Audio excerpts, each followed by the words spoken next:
You're listening to The Secrets of Sacred Art, where we unearth the hidden treasures, history, and deeper meanings in religious and sacred art. We're your hosts, Alix Murray. And I'm Kathryn Laffrey. Welcome to episode 39, The Holy Grail in Valencia. Dun, dun, dun. Dun, dun, dun. In this episode, we join in the search of old and contemporary lore for the Holy Chalice of Christ. Okay, spoiler alert.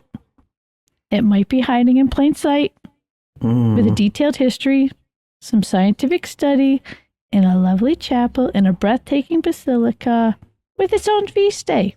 There you go. Okay. Wow. Very promising. Very intriguing. Please follow The Secrets of Sacred Art in Apple Podcasts, Spotify, on your favorite podcast app. For a fuller experience, please join us on the SQPN YouTube channel, where you can see all the images we're discussing on the show. And please follow us on social media at facebook.com/StarQuestMedia, on X at SQPN, or on Instagram at StarQuest Network. Okay, Alex, the quest for the Grail. This kind of takes me back because, well, first of all, middle school, high school days, I hated reading long books. My mom was always trying to find something that would, interest me. And I was already done reading all the Black Beauty books. That was from elementary school. So she's like, here's a book that used to be my mom's. She gave it to me in a Ziploc bag because it was already falling apart. Oh my gosh. I always thought the book was so much older. It was from the 1950s. Oh my gosh. Just a bad quality printing, I guess. Maybe the glue fell apart. Yeah. Or it was read a lot. I don't know. Yeah. But the book was called The Silver Chalice by Thomas Costin. And it was about a silversmith who was purchased out of slavery and then commissioned to create a silver container to hold the chalice of Christ. And this all takes place right at the beginning of the church. He's going around trying to meet as many apostles as he can before some of them are gone. So it was a fascinating story, and I really did enjoy it a lot. Of course, I've only recently discovered that shortly after the book was written, there was a movie made, and I just might have to watch it. Maybe. I saw some of the slides. I saw some of the stills that you sent me from the film, and it looks very dramatic. Oh, yes. So maybe Hollywood 1950s. Yes. Oh, I know. We might have to do a watch party, international watch party. So were you a Grail quester yourself? Yeah, mine is not quite as noble and lovely, my first introduction to the Holy Grail, because mine was the Monty Python Holy Grail. I didn't get to that one till college. Oh my gosh, most inappropriate. But so that was my first, yes, exactly. I can't. We do lots of Holy Grail references in this family. Yeah. Some of them, I think they're all family friendly, but maybe you wouldn't say it in public. Well, no, here you'd say it in public. Everybody would just finish the sentences for you. But anyway, so that was my first real introduction to the Holy Grail. It did pique my interest. Yes. Oh, yeah. But then, later on, we're given a movie where we must make a choice. Yes. You must choose wisely, for as the real Grail brings eternal life, the false Grail brings death. Ah, the great quote. There you go. Raiders of the Lost Ark, The Last Crusade. Yeah. That was awesome. I remember watching that, and there was actually stuff from the Silver Chalice that paralleled what was happening in the movie. Really? So I was pretty excited about watching the movie. I was like, okay. Maybe they read the Silver Chalice. Yeah. That is interesting. Possible. Yeah. That was when Indiana Jones was really good. Sorry. I don't know. I like it all. I don't know. I like that stuff. It's fun. I do. No, I love that. Yeah. I mean, yeah. Can I tell you a quick story? Sorry, can I tell you a quick story? I love stories. So it's all about stories today. It's the Holy Grail. So the guy who used to do my hair was an extra in Indiana Jones and the Last Crusade. And because they filmed a lot of it down in Oxfordshire, which is where he lived.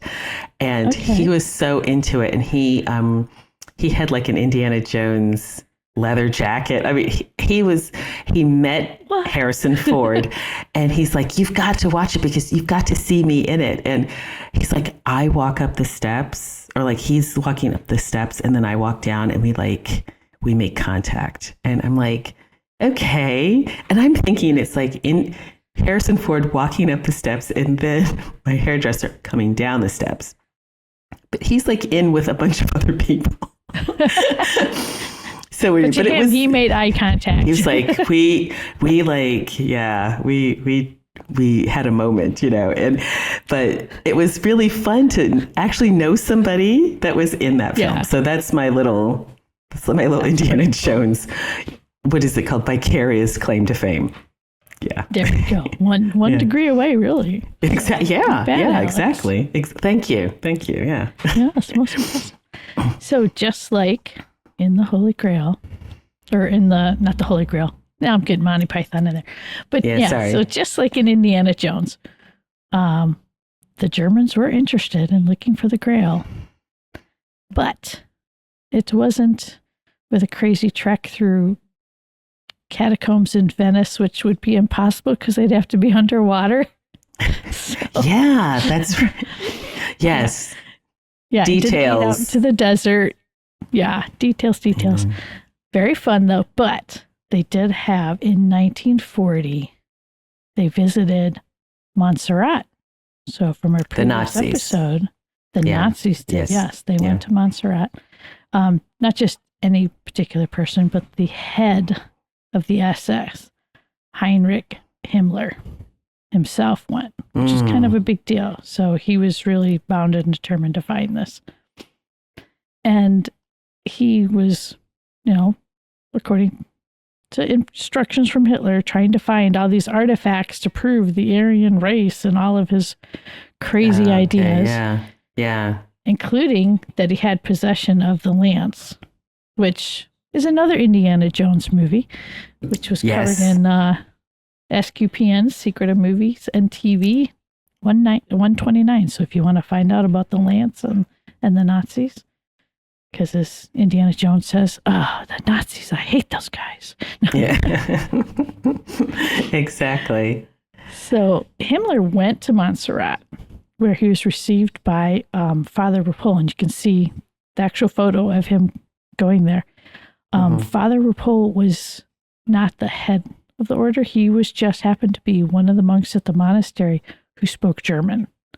Okay. So the head of the order said, you go meet this guy, talk to him. Thanks, Dad. Yeah, right? So Himmler wanted any and all documents and legends that related to the Grail. Montserrat has a huge library. And because of some stories that have been around for a while, they assumed that it must be here. They thought that it was in Montserrat because of a book by Wolfram von Eschenbach, which was dated around the 13th century, which mentions Mont Slavat as a place, that everybody says, that must be Montserrat. Yeah. So it's like, interesting. Yeah. I know, Alex, what you can tell me about these legends, because you're more into the English lore than I am. There you go. Well, it's kind of hard not to be over here.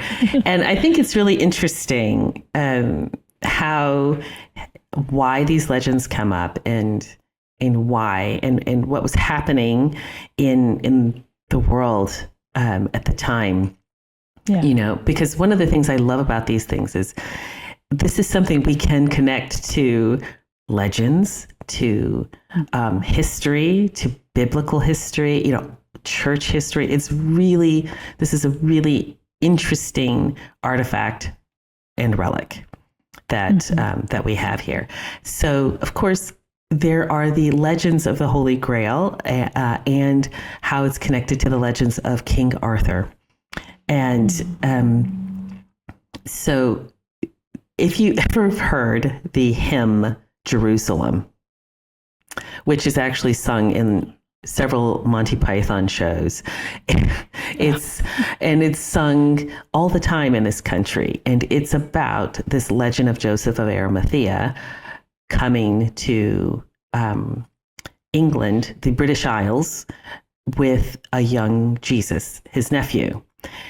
And so one of the lines in this hymn is, "And did those feet in ancient times walk upon England's pastures green?" And because Joseph of Arimathea was legend, traditionally he was a merchant of tin. And in ancient times, for example, the Greeks referred to the British Isles as the tin isles because so much tin and copper came out of these islands. Oh, yeah, so it's a very, very old, so they were like, oh yeah, this can all really happen. But the legend of Saint Arthur, oh my gosh, the legend of King Arthur is, it's always up to debate. Was there really a King Arthur? There might have been. There's actually a lot of evidence that there probably was like a chieftain during Roman times who united several of the different tribes, maybe negotiated treaties and things like that with the Romans. So it's not like it just comes out of nowhere. Where it becomes connected with the Grail happens initially with a poem written. Well, the poem is called Joseph of Arimathea. It was written in the 12th century by Robert de Boron. And in it, I've read it. You can actually get it. You can get it in prose online if you look in like archival libraries. And if you really want to sit down and read the 76-page poem, you can do that.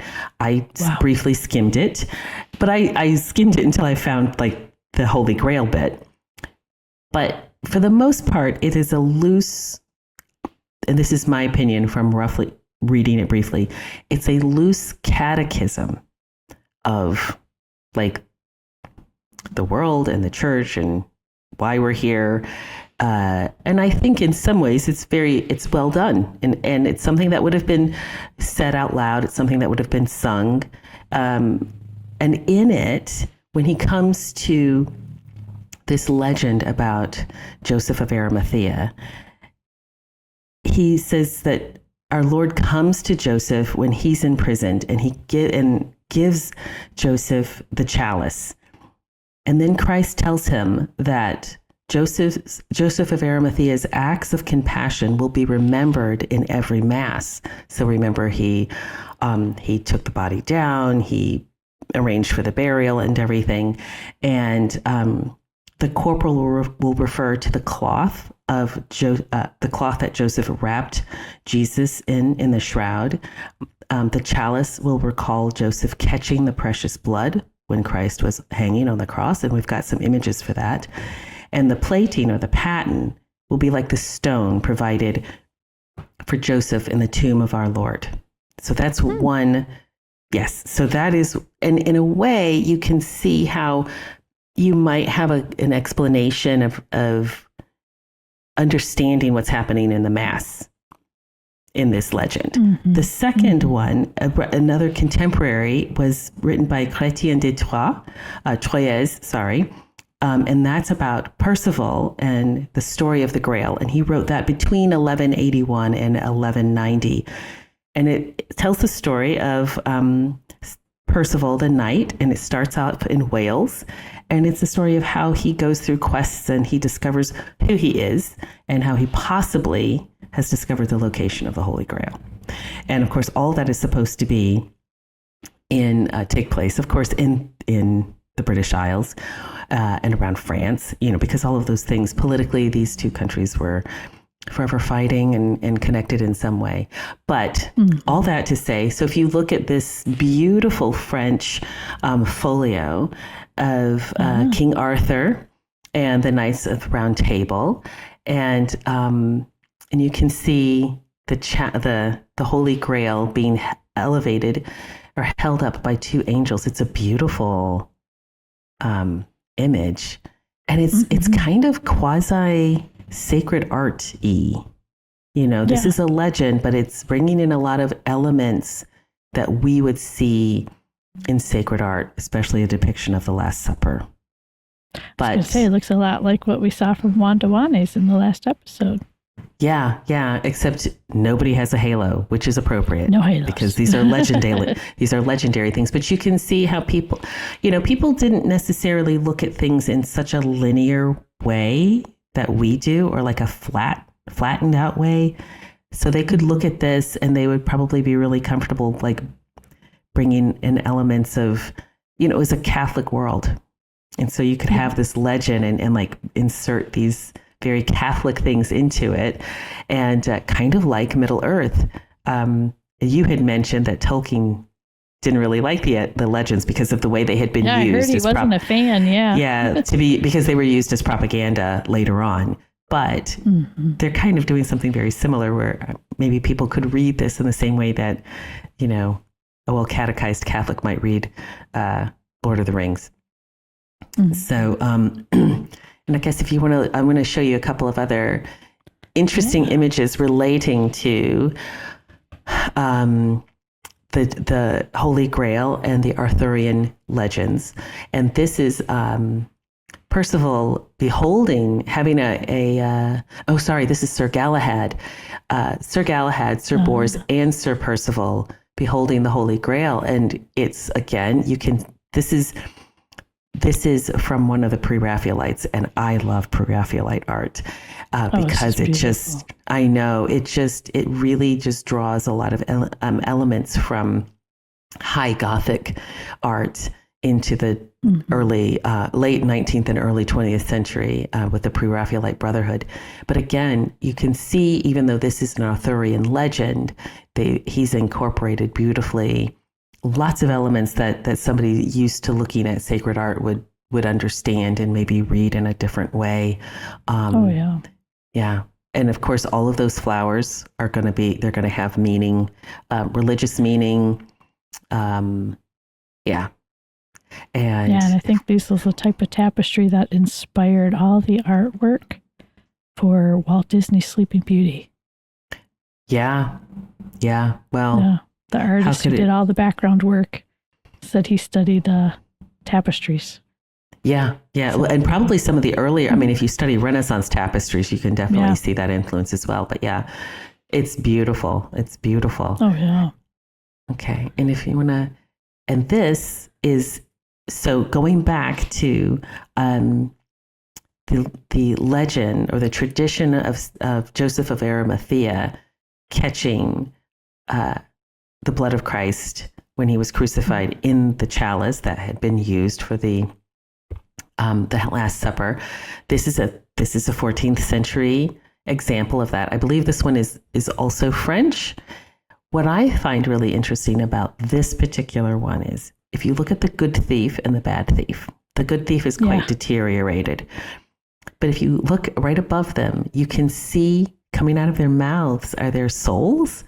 And the bad thief on the right, he's got a little demon is taking him away, and the good thief, he's looking very prayerfully, and he's being lifted up into heaven by his angel. And I think that's it's too bad his image got so deteriorated. I know, and I couldn't find a better rendition of this. But you can see Saint John on the right, the Blessed Mother on the left, and Joseph of Arimathea at the bottom, catching the blood with the chalice in his hand. His hands, and I think that's an interesting one. And let's see if there's another one. Again, this is in English. I couldn't find exactly. I think this is in Glastonbury, which is a part of the legend so we're talking legend. We're not talking, nobody has any chain of oh gosh, what is it custody? called? Thank you. authority. There's not a lot of chain of custody going on here, just legends. And so this is a beautiful stained glass window of St. Joseph. He looks like a saint here, of Arimathea holding the chalice, and it's glowing. One of the things I wanted to mention. Looks like he actually has 2 cruets in his hand. It does. Yes, you're right. Yeah. That's interesting. Yeah. Oh, unless that's the oils and stuff for Christ's burial. Yeah. And there's also, no, you're right, in the cloth. It could be. So, but this is a depiction of Joseph. This is Joseph of Arimathea.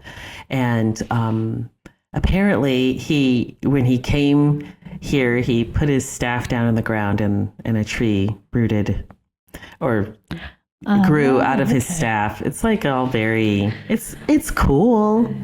Everybody loves those staff stories, you know? I know. So I think, it's interesting. That's almost a crossover with St. Joseph, Jesus' foster father, there's the legend of his staff blooming so that they knew he's supposed to be betrothed to Mary. Exactly. So, but this staff bloomed in these, in the British Isles. Yeah. So you can see how they're like drawing all these different elements and ideas together to make for a very interesting way of viewing the world and viewing themselves, viewing them, you know, and yes. And so the legend has it that the chalice is still in England, put here, hidden here by Joseph of Arimathea, and it is hidden in this well, which is called the Chalice Well. It's beautiful. It looks like something that's out of Middle Earth. I was going to say, where's a hobbit running out of that thing? Exactly. But this is the kind of the line coming down, dividing it. I think that's supposed to represent Excalibur. And I don't think this is a particularly old. The ironwork is particularly old. I could be wrong. I've never been to Glastonbury for lots of reasons, but it might be worth going to. There's a famous tour, like a tower there, which has lots of connections with Saint. Oh my gosh, I keep calling him Saint Arthur, King Arthur. You're beatifying him. I know. And so it's a very, the reason I haven't gone is because there are a lot of tourists that go there, and you know me, I don't want to go where somebody's. Yeah, don't want the big crowds. Exactly. So that's not my thing. But so that's kind of the British or our legends of legends of King Arthur and the Holy Grail. But these legends really started coming about in France and Spain in particular. Well, France, and because during that time there was a lot of confusion, wasn't there, in terms of theological confusion about the Eucharist and transubstantiation and the material world, all kinds of stuff. And some of the heresies were a little more out there than others. In France and Spain at this time, there was a heresy called the Cathars, and kind of an offshoot of the Cathars was the Albigensian heresy, or even like a separate religious, didn't seem to have a lot of connections with Christianity. And actually the Dominican order was started in order to combat this heresy of Albigensianism. Okay. And it was very anti-life. It was the material world was evil and bad and ruled by an evil spirit. And the spirit world was ruled by the good spirit. And so anything was considered, anything material that would produce more material, like people having children, people being married, that was considered terrible. Wow. Yeah. They didn't eat. They weirdly most of them did not eat any meat products at all because it came from animals that had produced, I guess, sexually. And so that was considered terrible. So they mostly ate vegetables, and maybe they ate fish, but it's weird, they were anti-war, they were anti-capital punishment, but they were really but the highest achievement you could accomplish in this life was to commit suicide. Oh, that just seems messed up. Yes. And so that's what was going on. And so I think there were a lot of people trying to work out through this these legends, trying to get back to the truth. Mm-hmm. It's very interesting what they were doing. So there were shadows of truth coming through these legends. Yeah.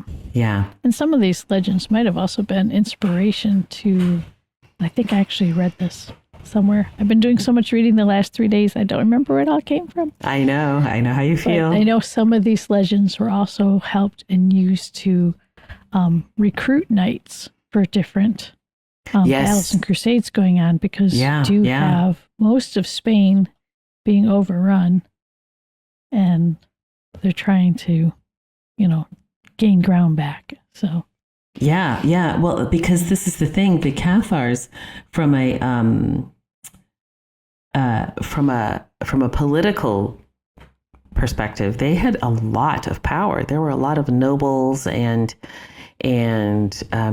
knights and aristocrats who really were kind of jumped onto this, and they were considered a threat politically to the Holy Roman Empire, to the kings of France and the kings of Spain. So it was a really tough time. Mm-hmm. A lot of them, I mean, did they handle dealing with them perfectly? No. Welcome to the human race, but this was a really dangerous heresy. So I was just if you read up on the Albigensians, you kind of go, wow, there's nothing new in the world. Yeah. Yeah. So, wow. So anyway. Speaking of worldly things. Yes. In a good way. Yes. We're going to thank our patrons now, because we can't do all of this fun stuff and have crazy conversations about legends and fables without you, and find beautiful sacred art. So we'll take a moment to thank our patrons who make it possible for us to create the secrets of sacred art, including Megan S., Rhonda M., Meg P., Devlin T., and Robert O. Their generous donations at sqpn.com/give make it possible for us to continue the secrets of sacred art and all the shows on StarQuest. You can join them by visiting sqpn.com/give. Oh, excuse me. So, moving on from our legends. Yes, to the real deal. Let's see what we can find out as to why the people of Valencia, now and for a long time, are so happy to share with the world and want everyone to know about the beautiful chalice of Christ. Yes. So a little bit of the history is, tradition tells us that it is the same cup that the Lord used at the Last Supper for the institution of the Eucharist. It was then brought to Rome by St. Peter and was retained by the popes who succeeded him until Sixtus II, when, through the mediation of his deacon, St. Lawrence, and I think this is the St. Lawrence, who was a native of Spain, was sent to his native land of Huesca in the 3rd century to free him from the persecution of the Emperor Valerian. And it's interesting to note that after the 3rd century, this chalice is not mentioned as being in Rome. So there is evidence that it was in Rome, and then suddenly it wasn't in Rome, and then you start getting documents of it being in Spain. So that's interesting. St. Lawrence was not completely freed from persecution or martyrdom. No, that's true. It was an attempt, but he was freed. Yes. But it is believed that his parents had an estate there. Okay. And that it would have been left with his parents as he went back to face his martyrdom, which for me, that's going to make the Tears of St. Lawrence, connected to the Holy Grail now. Yeah. Yeah. Wow. No, it's fascinating. And also, so during the Muslim invasion, the chalice. Oh, can we go back to the other one? Because I just needed to point something very special out. Yeah. Sorry. That's okay. No, what I wanted to point out about this one is this is by Fra Angelico, who was a Dominican. Yeah. Yes. Yeah. And we're going to be talking about him, but I love that he did this beautiful depiction. And interestingly, I don't see any Dominicans in it, but that's another story. Oh, he likes to, because he liked painting Dominicans in like every significant biblical scene in history of the church. But anyway, did you want to compare this image with the next one, Alix? I did. So this is St. Lawrence receiving the chalice, and you can see the little paten on top of it. And so now if we can go to the next slide, and this is him handing the chalice over, and this is from presumably to his family members or just members of probably a religious community in Spain. And I love this image because I love the movement in it. It's so beautiful. Mm-hmm. So this is recorded, just an image from the 12th century of St. Lawrence handing the chalice over. And the chalice doesn't look like a chalice, but this is where understanding what you're looking at, because of course, maybe it's wrapped up. Maybe it's depicted as a bowl, it's, Well, just in a lot of sacred art, we make things of importance larger than they really are. Yeah. And so in this case, and we'll get to the detail of that in a little while, but having that bowl shape does fit in with the chalice of Christ. So kind of neat. It is. And now during the Muslim invasion, the chalice was hidden in the Pyrenees region, and it was finally in the monastery of San Juan de la Peña, and that is in Huesca. And we have one more bowl image. Okay, yes. Yeah. This is in the Pyrenees. I love this. I love this so much. So this is in the Church of Saint Clemente de Tahul in Lleida, Spain. And this, I believe, is from the 11th or 12th century. But in it, you can see Christ sitting in majesty. And he's saying, if the book is open and it says, I am the Savior and light. Or I am the light of the world. My apologies. But lower down by his foot is an image of the Blessed Mother, and she's kind of in with the apostles as well. But she is holding a bowl, and in the bowl, these rays of light are coming out of the bowl, and that is a depiction of the chalice as a bowl. Yeah. And this style is stunning, in my opinion. And these frescoes are no longer at the church. They've been moved to a museum. But so you can go to, I think, just for the sake of preservation. But the colors are still so beautiful. And yeah. Yeah, and I loved Alix. She sent me the link that we put in our show notes for this image. And they currently now have done video projection recreation of these on the wall. And wow, is that stunning to look at. Yeah. So I recommend people take a look at the link in the show notes just to see how this church was once just beautifully illuminated for all of us.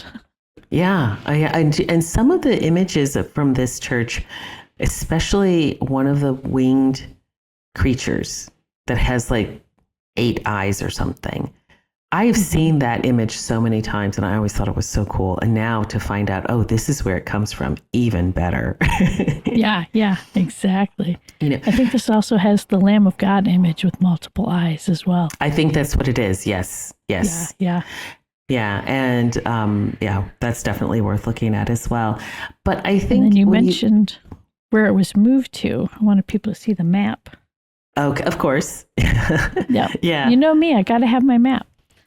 So the first chapel that it was moved off to keep it safe up in the Pyrenees is marked off here. And there's still a portion of the original chapel in existence.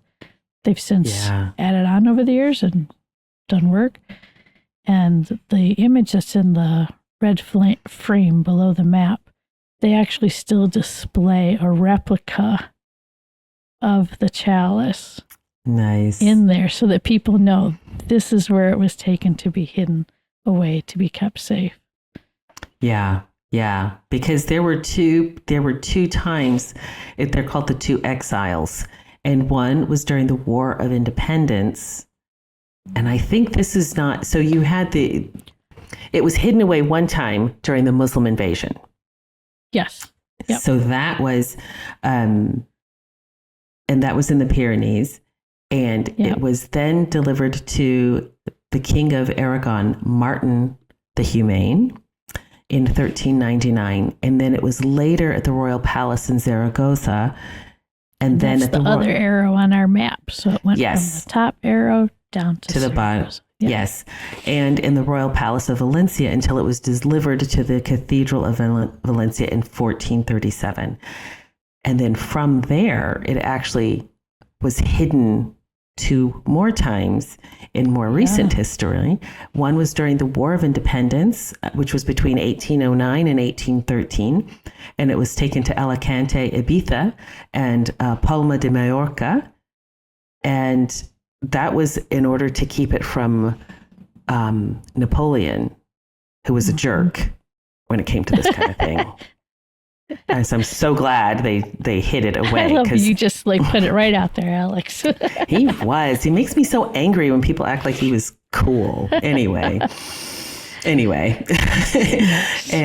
then the second more modern time that it was exiled was during the Civil War in Spain from 1936 to 1939. And it was hidden in the village of Carlet, I think is how you would pronounce that.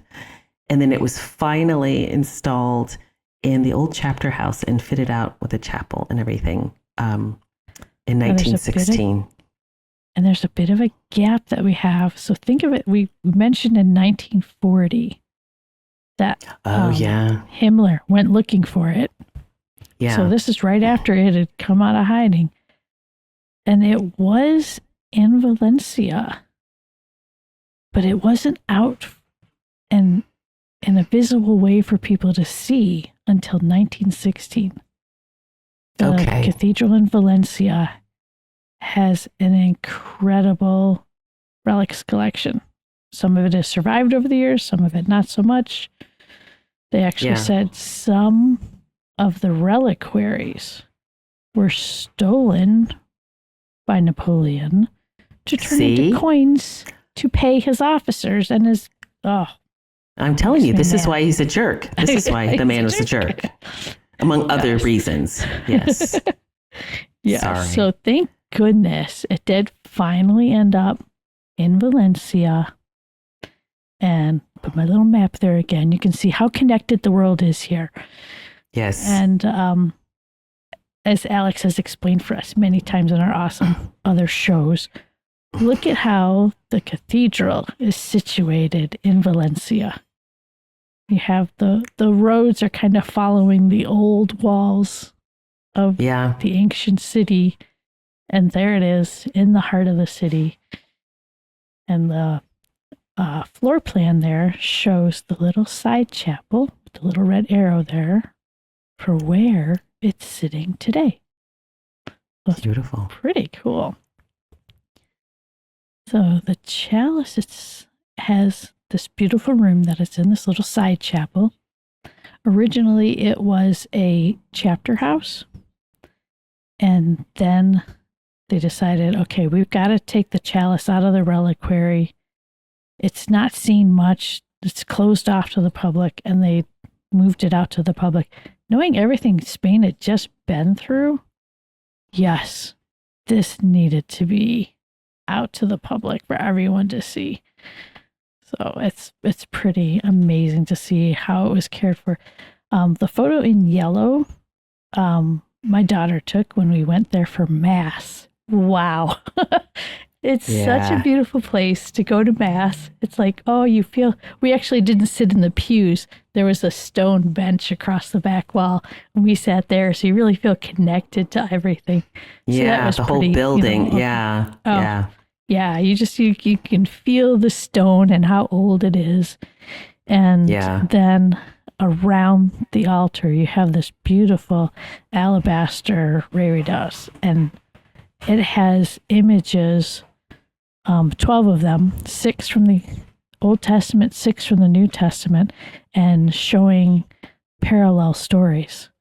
One is, and I will save detail images for maybe another episode sometime, but like a great parallel between the crucifixion and Moses with the serpent elevated high. And there was a Jonah and the whale, and Christ's resurrection compared together. So just neat to see all of that. And then in the red framed image, we have the reliquary as it looks today that holds the chalice of Christ. Yeah. And So you know this is what? You can see the wheat and grape motif in kind of that, the pattern in gold behind it. Do you see what I'm talking about? Yeah. Oh, yeah. Dude. It's so beautiful. Just simple little details like that to really point to the fact that they believe that this is the cup that has made it throughout history and been documented in manuscripts. And whenever it went and changed hands from one palace to another, the palace kept inventories, and they have these manuscripts and inventories of these were the treasures found in the palace and descriptions of. So that's pretty neat to see. So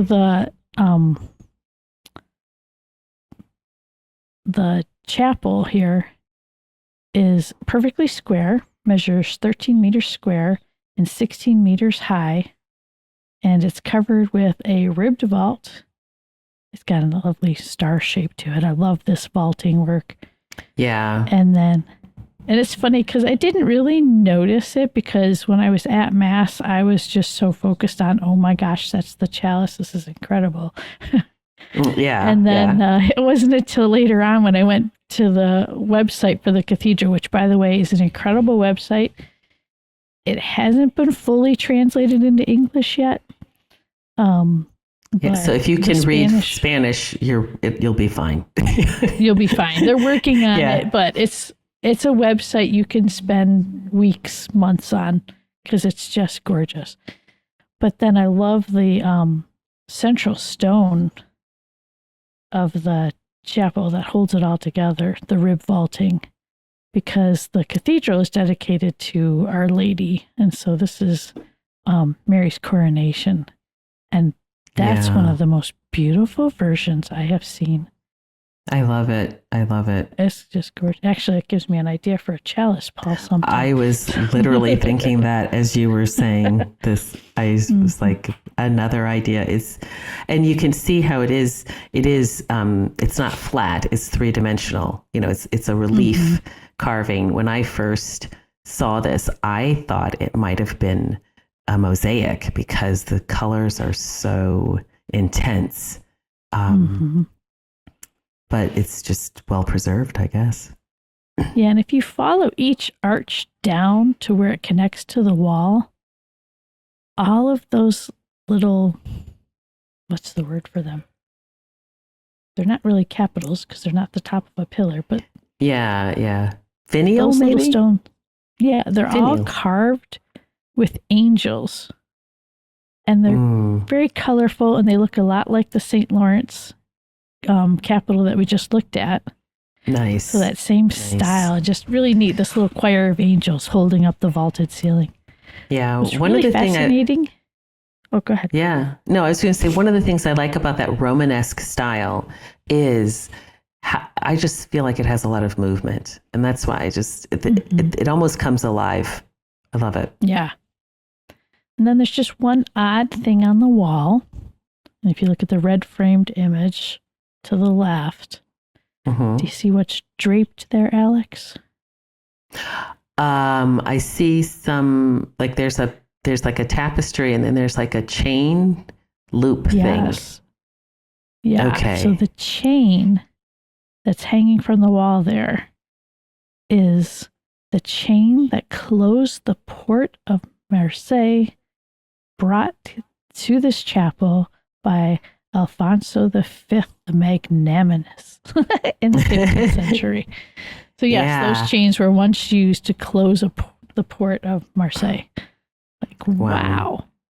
So it's, and you know what's interesting about this? So we've got like this whole amalgam of legend, church history, secular history, all wrapped up in this one little item, which I love. It's almost, it's like you can see how legends would come up out of this because the actual history of it is really incredible. Oh, it sounds almost legendary, you know. Exactly. It really does. It's epic. It's just, It is. Yeah. Yes. Speaking of, yes, let's take a closer look at it.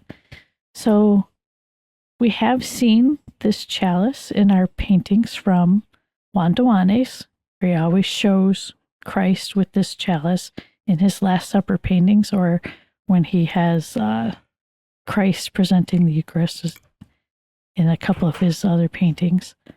What's hard for people to grasp is they look at the whole thing put together and they go, oh, there's no way Jesus used that.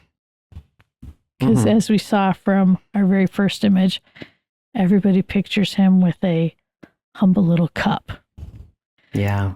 Well, if you look at just the top portion of this, that is the cup that was used by Christ. The rest of it was added on to support and honor it. The handles in particular were placed on there so that people weren't touching the cup when it was still in use. So, yeah. Now I'm thinking about something with the bottom bit. Is that, was that also, because I don't know if that's also like a hollowed out bowl, that would kind of make sense in terms, I'm just thinking of how you have depictions of it. So you have the top bit that is the chalice, but then the bottom bit, did they go together, or is the bottom bit all part of the, what is essentially a reliquary for this relic? Yeah, everything from the handles down has been added. Is added to. Okay. Yeah, so the base was done just to complement and accentuate the top. Yeah. Okay. Yeah. No. So it is made from finely polished agate, and it shows, beautiful light shines through it.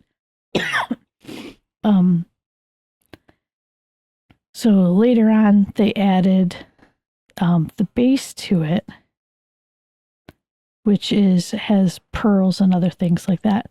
But what's important is they did study the top cup, and they found out that the construction and study of the cup, which was done by Professor D'Antonio Beltran in 1960, was that he calls it an Alexandrian cup, that it is believed that it dates between 100 to 50 BC, and that it is from the area that would make sense for it being in use during Christ's time and as a valued item. Yeah. So it's it's important to know that in the Jewish tradition, a stone vessel was considered kosher and ritually pure. And so that's what they would have chosen for their Passover cup. And I've actually been blessed growing up to have a lot of friends in the Jewish faith, and was invited to Passover meals on a couple different times. Mm-hmm. But to see that they had a special cup that was only used for Passover. And you think about it, in all of human history, we have items that we set apart for special moments. Yeah. You know, if you happen to have, you know, a special gift that was given to you at your wedding, that is like, okay, this is a special thing, or the candle from a child's baptism, you save those things. Yes. Yeah. Same thing with the Passover meal. Yeah. To be passed down through the family as well. Mm-hmm. Yeah. Yeah. Yeah. So are you saying that Indiana Jones got it wrong? Yes. What was his line? Oh, that's the cup of a carpenter. Yeah, something like that. And no, this is the cup of a king. So yes. And I mean, think about it. The upper room that Jesus was going to was not his or owned by his family. Mm-hmm. I mean, it could have been a relative possibly, but wasn't it Joseph of Arimathea? I don't think so. Okay, I always thought that was maybe that's old Robert de Boron coming back in with all of the stuff that he was saying. I did not see that when I was reading. So here again, these stories go all over the place and take us in different directions. Yeah. But the important thing to know is that they would have set out their best for Passover, as they always would, and especially the fact that they're hosting Jesus, who is very well known. I mean, he had crowds of people pressing in on him always. So they're going to make sure. Yeah. Can I just point something out on this? Sorry. So looking at the reliquary that it's supporting the chalice, if you look at the handles, and I'd have to see it in person. So there's my excuse for wanting to go to Valencia. There you go. They look almost like snakes, snake heads. Do you see what Oh, I see what you're saying, but no. No, they're not. Okay. No. Just because when you were saying about him, you know, the notion of the image of Moses with the snake, that's what I was thinking of with that. But if it's not that, then forget it. Yeah. No. It reminds me more of the Celtic work that we had seen. Well, that would make sense because the Celts were in Spain as well. That's right. So it's got, you know, the gold that's used and the jewels that adorn it. And I think I have also here, just to put it into perspective, the size. Yeah. So it's not like it's anything huge. Yeah, it's tiny. Less than 4 inches high. Mm-hmm. So just a humble cup. What was fascinating, though, Alex, is just a few moments ago, you said what was on the book in the painting.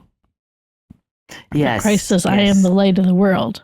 Yes. On the bottom of this agate cup, there is Aramaic written. And it says that it is for the luminous one, or the one who shines. The one who shines, yes. That's so cool. That's so cool. I love stuff like that. This is like, yeah, you can see how could you not like create all kinds of amazing legends about this thing?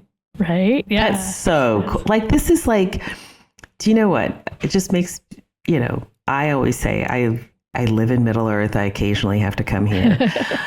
But this is so, like, this is like a story, but it's real. That's what I love. Well, I love that. Behind the curtain for everyone, Alix and I did not discuss that before the show. I had no idea she was going to tell me what the book says. I didn't tell her about what I saw. And you know, when it's good, it's good. God makes connections. Exactly. That's That's so incredible. I love that. Yeah. I love that. What I love, though, is the connection of this chalice in particular with two popes who have venerated it. So here we have Pope St. John Paul II in his 1982, so very early on in his pontificate, his trip to Spain. And he came to the cathedral and met with Monsignor Miguel Roca Canabala and went to the main altar where the Holy Chalice was set up, and he was then able to actually reverence and kiss the cup.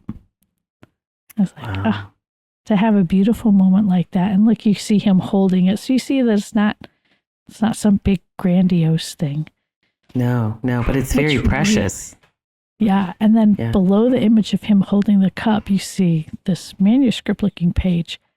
They have a confraternity that keeps a book of honor. So anyone who's had the opportunity to reverence the chalice signs this book.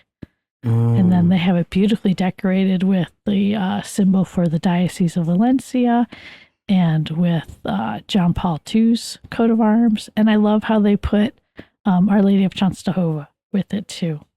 Oh, I was thinking that. Oh, yes. Okay. Because I was thinking Our Lady of Montserrat.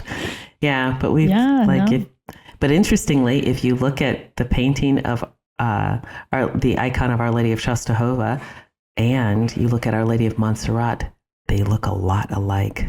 They look a lot alike, yeah. Yeah. So what was nice is right next door to this cathedral, literally right next door, is the Basilica of Our Lady of the Forsaken. And John Paul II went there and blessed the sick that gathered in the plaza outside. That plaza area is just beautiful to begin with, but to have him do that was fascinating.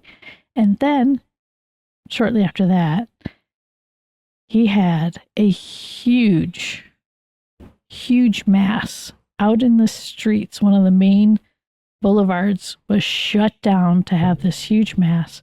There's a link in the show notes. It's over 3 hours long. It's worth watching. Skim through it if you need to. Yeah. But in the image in the yellow frame, you see all of these young men laying down for their ordination.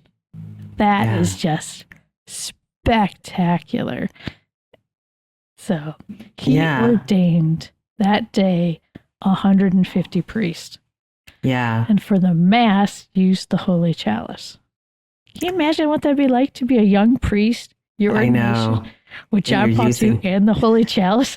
Oh my gosh, that would hit home. I think that would hit home. Oh yeah. That's just, fabulous. And then his homily was fabulous that day. And there's a portion of it I'd like to read. So today we are witnessing a great event. 141 deacons from all over Spain will receive priestly ordination. Many priests from the various dioceses of your country are associated with the Eucharistic celebration. They have been invited to this city to relive the day of their ordination. Allow me first to greet the pastor of this particular church, to the bishop present, to the priest and the seminarians, to those who have dedicated themselves to God with special consecration, to all the noble people of Valencia, this region and the whole of Spain, and to all those who have gathered on this promenade, La Alameda. Alameda. Alameda, thank you. Thank you very much. I greet with particular affection together with their families and all those who are ordained. As priests, this priestly day is framed by the city of Valencia with its deep-rooted Eucharistic and priestly traditions, with its beauty and color, its personality and rich Rome, Arab, and Christian history, especially in its great priestly figures, St. Vincent Ferrer, St. Thomas of Villanova, St. John of Ribeira.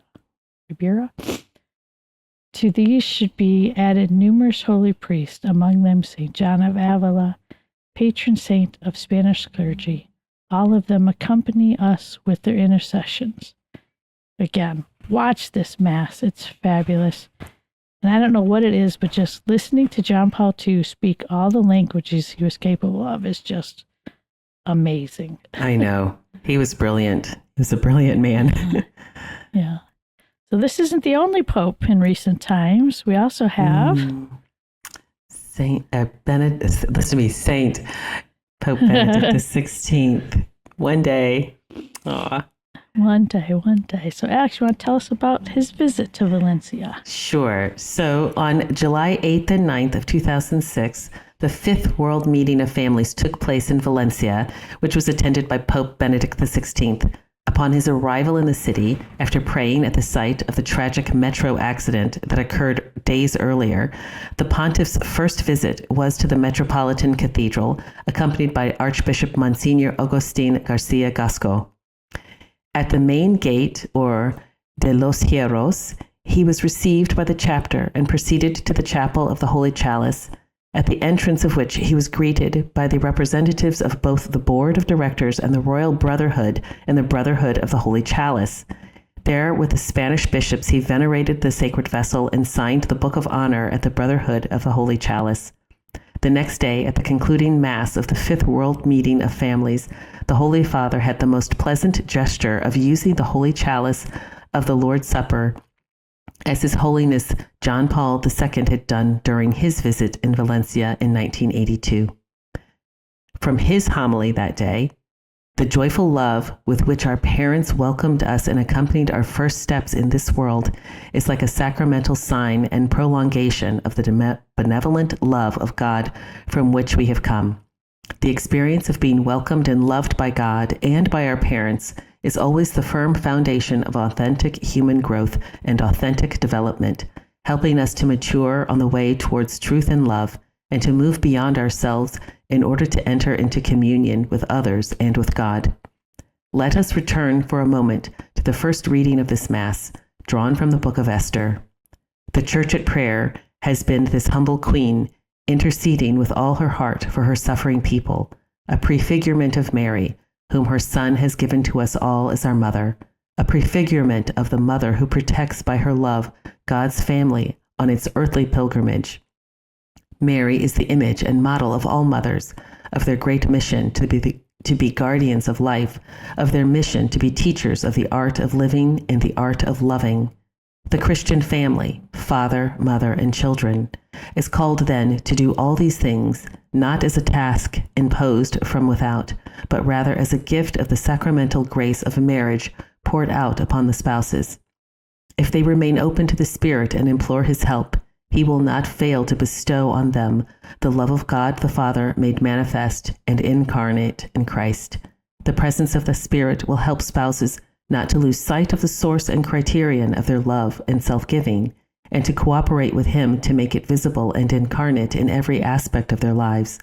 The Spirit will also awaken in them a yearning for the definitive encounter with Christ and the house of His Father and our Father.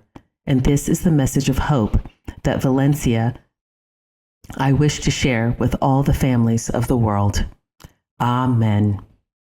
Wow. It's just so neat. You have, John Paul II with the priests and then Benedict with the families. And the images here, again, you have their opportunities to be with the chalice. The statue of Our Lady next to Pope Benedict, up in the right-hand side here, that is the statue of Our Lady of the Forgotten, which is in the basilica right next to the cathedral. And that gets processed around the city once a year. Wow. Beautiful processions that they have there. And actually, her altar, I think they said, was made from, if I'm getting the story right, the people had donated money to make her altar or something like that.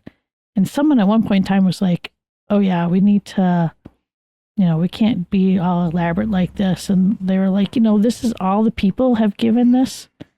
You can't take it apart and bring back the coin for all of us. This is for her, kind of thing. Like there's no way that taking her apart would help anyone of the needy more than giving Understood. to her. Yes. Yeah. Understood. Interesting. Yeah. It's big. Yeah. And the lower image, the small image in the center there, is an overview of where they set up this mass.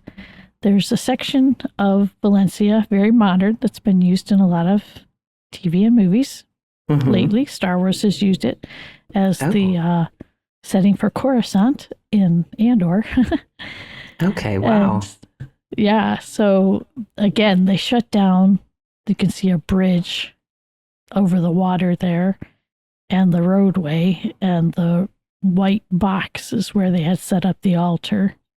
Okay. And then not only did the roadway be filled with people to participate in the mass, but also the park that goes off on either side. Oh my gosh. All these families. Huge, huge mass. Wow. Yeah. That's amazing. Gosh. Yeah. And it's just, you can really see how it's so interesting. The chalice, it looks delicate and strong at the same time. If maybe strong is not the word I'm thinking, like it has integrity. The way they've it that's what it looks like. It just has integrity. Mm-hmm. So and it's beautiful. neat to see all around Valencia. You will see images of the chalice. You'll even see replicas of it in different churches if if it happened to ever been there. So it's pretty significant. Let me just take a quick look at the cathedral that does house the chalice and its little chapel. So here we have, this is the Metropolitan Cathedral of the Assumption of Our Lady of Valencia. It is a breathtaking basilica because it is listed as a basilica. And the small image in the upper left there shows it in one of its transitions as it was being built. So originally the freestanding bell tower was not there. That was built later. And the square building in front of it at the time would have been the chapter house, which is now where the chalice is housed. Yeah. So you can kind of see. And at one point in time, they had built out the nave of the church itself to connect the bell tower and the chapter house. And that's where they ended up with the facade that they have now. I also have pictured here the stairs, if you want to do the you and those 207 steps. I love hidden stairs. I thought this wasn't going to be a problem. Going up wasn't too bad. It's the coming down. People are going up and down the same set of stairs. I know. And you know how you usually pass people, left to left. So that puts you going down on the smallest part of the stairs. That's true, but you're supposed to go down on the widest part, and they're supposed to go up on the narrow part. I know. That's how it's the other way around, and so it was really scary. Yeah, that would be scary to me. Worth it. Yeah, I would just have to tell people you need to move over to where you belong. Yeah. So I can slide down these steps. Yeah. The view from the bell tower named San Miguel is beautiful. You get to see the whole city. You can kind of get a view of that's where one of the ancient walls of the city would have been. Yeah. But because it was built. Oh, yeah? No, I was going to say, do you know what I'm finding with our little exploration, our little tour through Spain is they are just masters at tracery, stonework tracery. It's beautiful. Everywhere. It's just everywhere. Wow. Yeah, I mean, there was some good benefits that came out of the Moorish invasion. So Yeah. a little combining of crafting. Yeah. And it actually has its own, style that's specific to this area of Spain. Mm. But to see how this was built over time, this is one of the first gates built. And when I first look at this, Alex, I think of up in your area. Yes. Oh yeah, and even the door at Durham. It does. I immediately, I thought two things. First, I thought Benedictine order, and then secondly, I thought the film, The Secret of Kells, which is what this, and again, it's lovely to see this visual connection throughout Christendom, because they would have been aware of each other. They would have been aware of these influences, and you can really see it in the store. Yeah, you can come to this little island here and see the exact same patterns of tracery, different stone, a little bit of a different, a little bit different in terms of how it's executed, but definitely you can see the link. Oh yeah. So the Almonia Gate, which is also known as the palace door, because it did at one point in time face the palace for the Archbishop. And it is the oldest doorway on the cathedral. It's in a Romanesque style and very different from the Gothic of the rest of the building. And then it dates to probably the second half of the 13th century, just a few years after the reconquest of Valencia. What's really neat is on the complete opposite side, you have this door. So this is known as the Door of the Apostles. And here you can see in the small image, you're looking at kind of the apse end of the cathedral, the door, which would be on the liturgical north of the building, is the Apostles' door. And then the pink colored building next to it, the far left of that small image, that's the Basilica for the Virgin of the Forgotten. Okay. Oh, so they're right next to each other. Right next door, and just breathtaking. So yeah, you could spend a whole day in just this one little spot of Spain, and there's a lovely fountain in that courtyard, and places to just sit and enjoy some gelato. Oh, absolutely. But this is the thing. Some of these, of course, when you go over, I understand, like traveling to Europe from the United States and vice versa. That's like a big, it's a lot. And I think,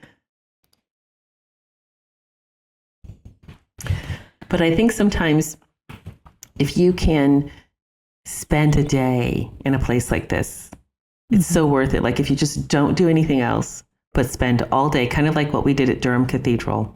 Yes. The day go by and you're connected to that place. And as even interestingly, you were connected to Durham Cathedral in Spain. Do you know what I mean? This is the thing. That's what you want to do.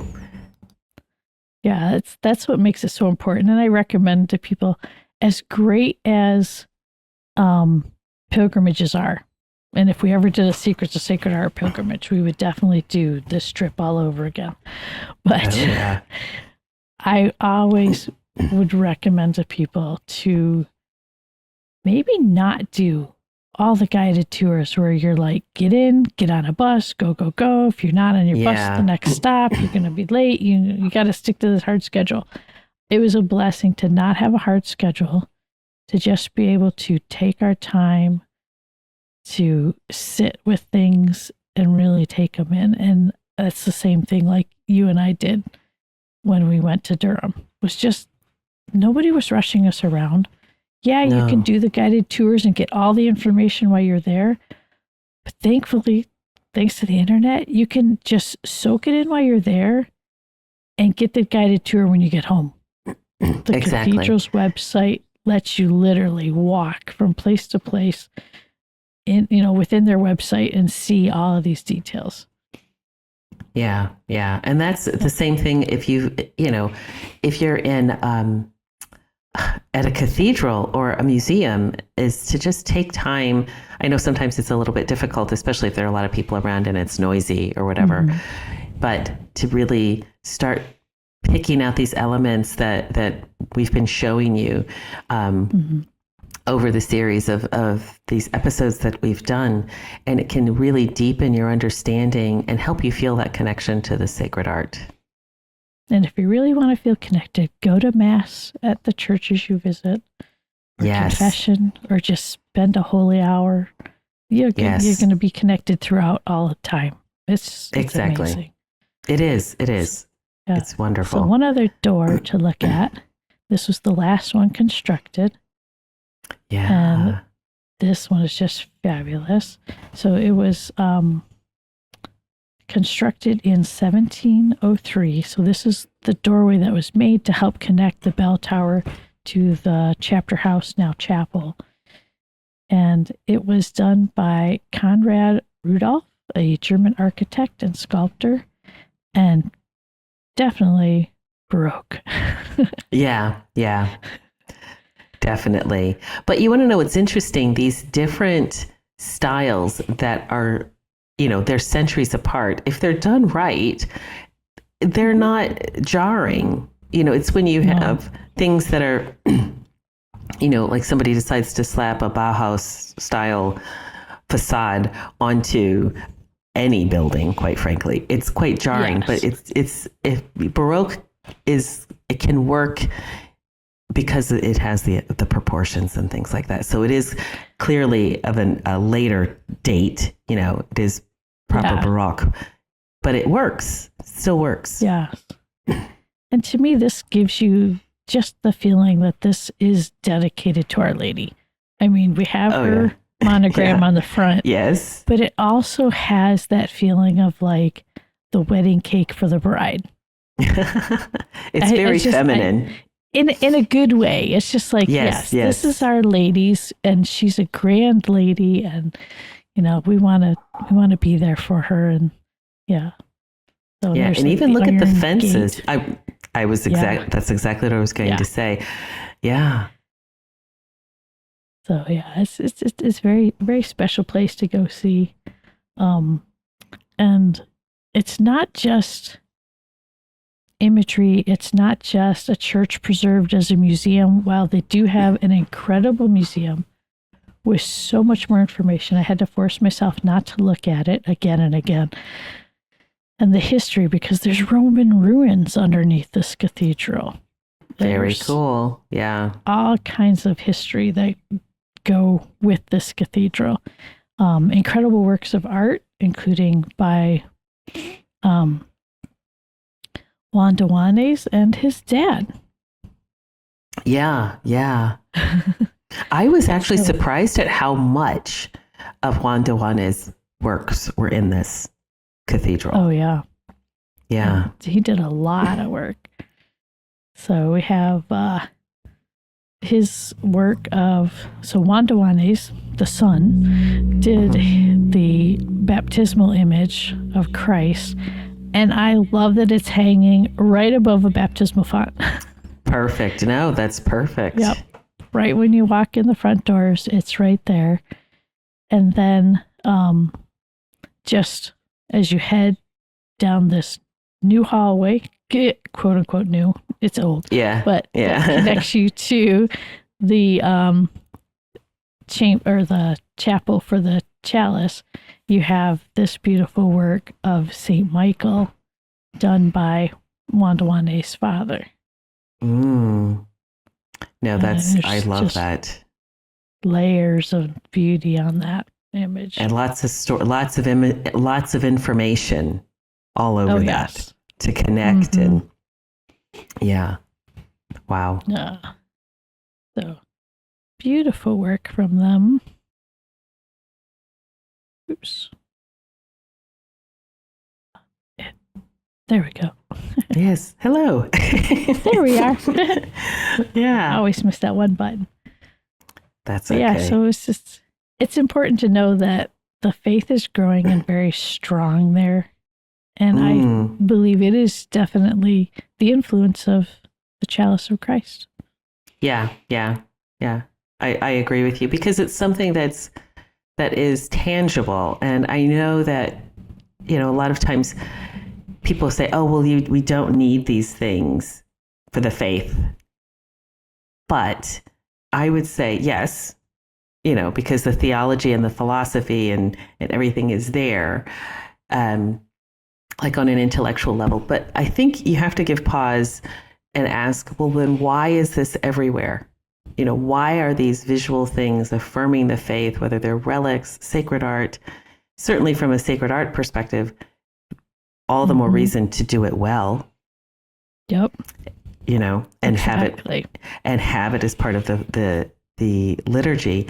But I think it's a discussion worth having. Maybe we can have this little bit of a conversation on Discord. Is why do we have all these things? Why has the church seen fit to keep these things? What about all these miracles? Whether you're talking about saints who are incorrupt, no, we don't need these things. But then why does God keep giving us these things? Mm-hmm. That's a good question. Exactly. Yeah. And I loved how at the website they kind of wrap up the whole Grail stories with their kind of their final thoughts, and they kind of label it as the current issue. And if you'd read from the website, I will do. Yeah, because this kind of goes along with exactly what we were kind of talking about. So, the chalice, with its archaeological authenticity and its tradition, devoid of marvelous elements, takes us back to the time of Jesus and reminds us of the institution of the Eucharist as historical moments that transcend time and come down to us as a mystery of salvation. This is how we experience it when the sacred relic is moved from its beautiful chapel, the old chapter house, to the main altar in the celebration of Holy Mass at the Lord's Supper on Holy Thursday and on the solemn feast of the last Thursday of October. This is the message that the Cathedral of Valencia wishes to proclaim every week in the celebration of the Thursdays of the Holy Chalice. Yeah. And I can say from being there for Mass with the Holy Chalice, they are proclaiming loud and clear that Christ is the reason for our salvation. And this is the direct connection. It is. Yeah. It's like the stuff of legends, and yet it's here. This is what's so incredible. And that's something that you want sacred art to also communicate. This is a wondrous thing.